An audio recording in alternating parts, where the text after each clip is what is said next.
Hi, hello friends. Today I want to talk regarding Nethravathi trek. It's a most beautiful trek, kind of heaven on earth in Karnataka. So there's a lot of beautiful spots in Karnataka you must all visit. So this is one of the spots like that. From Bangalore, it's around 320 kilometers. So we left at around 3:30 on Saturday. So like we go through Asan, from Asan to Mudgere to Shamse to this place. So the roads till Asan is good, and after this is like this. So we stayed in this Nuji homestay. When I woke up from the night, this was a beautiful view that I could see from the Nuji homestay. And at around like 6:30 morning, we started trek. From initially, we went through my car from the Nuji homestay to a Shamse, I feel. From there, we have to take a one jeep kind of thing.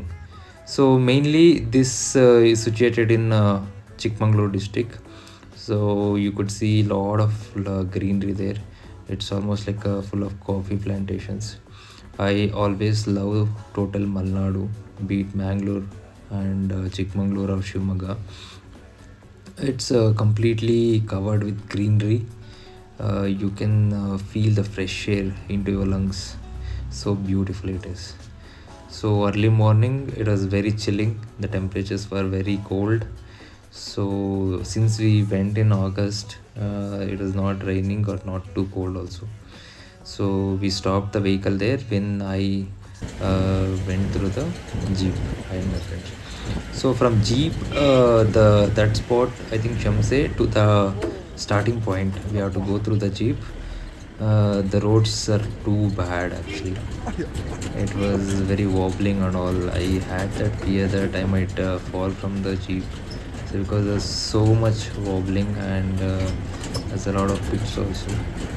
Somehow we finished there and we started from the starting, but this is the starting point.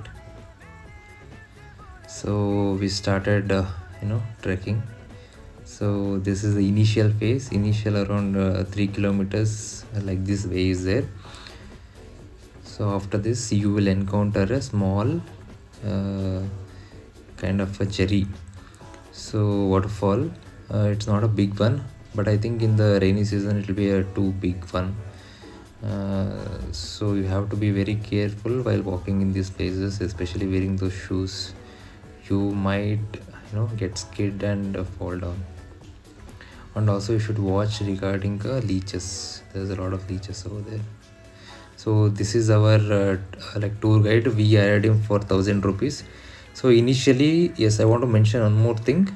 There's a 500 rupees entry fees, so you can book through the website day before, and you can come. So you have to pay around 1,000 rupees for this guy also. In a group, you can pay 1,000 rupees. So if you go in a 5 people group, you can pay around 200 each.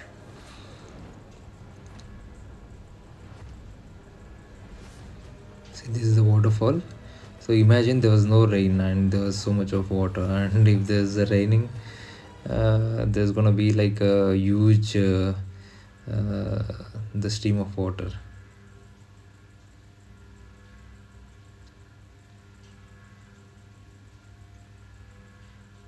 Some people do take baths in this. I think that's quite extreme because the water will be very cold, and also you don't know, some kind of insects also would be there. Like, so it's quite risky, but yeah, it's adventure also.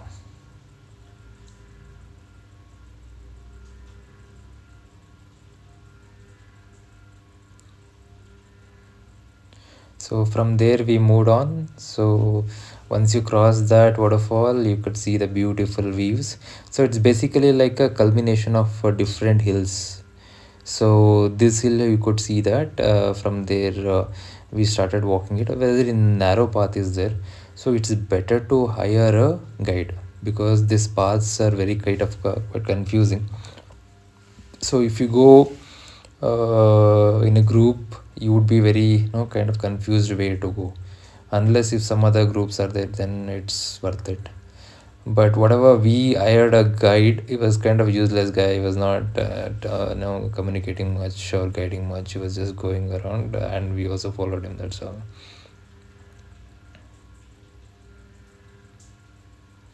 We don't see a lot of huge teas here.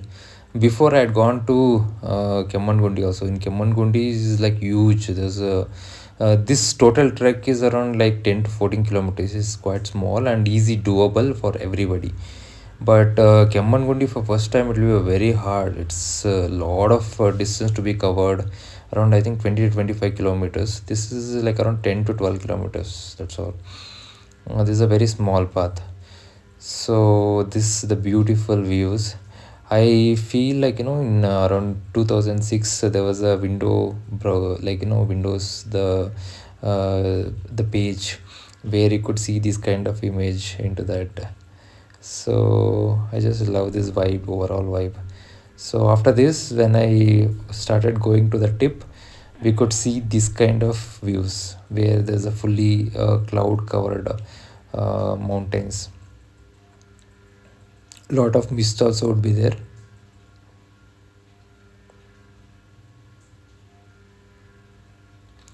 Yeah, this is the the tip where you could see the whole of the trekking spots, the mountains, and everything with snow. Usually, like snow goes off, it doesn't stick for a long time. It goes off. Then we took some clicks in the group. So after this, we went on. That auntie from the homestay had packed us the puliogre, so it was very tasty. We had puliogre in a box, and we clicked some more pictures. I'm not a good kind of poser, but anyway, I tried my best. So after this, we started, going down. So this is the down path. Actually, what I had hoped when I was climbing was climbing would be hard, but it wasn't. While coming down, it was quite of hard because it's a very slippery kind of thing. So you have to watch carefully and walk along the bushes. Don't walk on the middle path because there's a lot of small grains where there is a high probability of you getting skid. So it was overall a very good trip. The cost is very minimal. It was around 2000 rupees. The homestay charge is around 600 rupees per person, including food. I think now like they might charge around 800 rupees. It's completely worth it. Nuji homestay was wonderful. The people treated us really good. They gave very good food, and they guided us a lot. So from there we went to Varnadu, Annapurneshwari, and came back to Bangalore. It was all worth it completely.